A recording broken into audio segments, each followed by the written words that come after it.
नमस्कार श्रोते हो, रेडिओ जयंतच्या आनंदी कट्ट्यावर मी अनुराधा आपण सर्वांचं मनपूर्वक स्वागत करते. श्रोते हो, आजच्या आनंदी कट्ट्यावर एक बोधकथा. एक तरुण चित्ता पहिल्यांदाच शिकार करायला निघाला होता.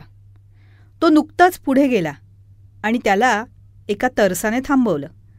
अरे छोटू, कुठे चाललायस? चित्ता उत्साहाने म्हणाला, आज ना मी पहिल्यांदाच स्वतःहून शिकारीला निघालोय. तरस हसलं. हे तुझे खेळण्याचे दिवस आहेत. तू खूप लहान आहे. तुला शिकार करण्याचा अनुभवही नाही आहे. तू काय शिकार करणार?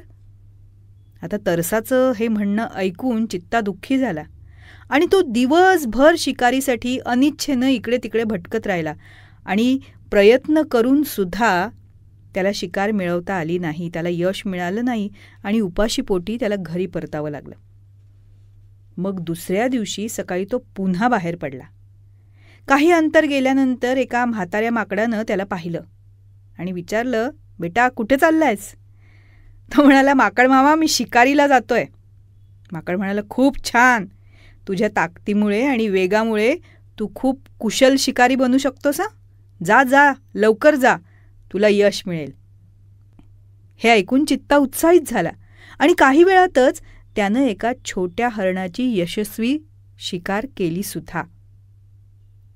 श्रोते हो, या छोट्याशा बोधकथेवरून आपल्याला खूप मोठा बोध मिळतो आणि तो बोध म्हणजे शब्द. हे आपल्या आयुष्यात फार महत्त्वाचे असतात. खरं तर चित्ता दोन्ही दिवशी सारखाच होता ना. तितकीच चपळता आणि तेवढीच ताकदही होती त्याच्यात.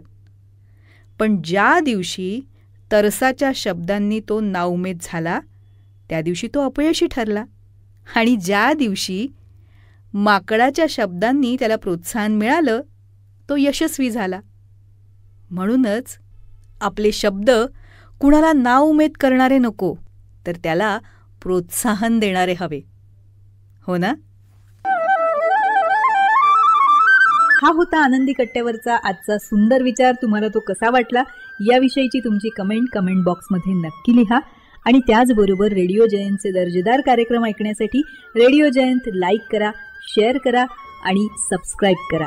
रेडिओ जयंतचं सबस्क्रिप्शन फ्री आहे आणि त्याचबरोबर नोटिफिकेशनसाठी बेल आयकॉनवर क्लिक करायला सुद्धा विसरू नका.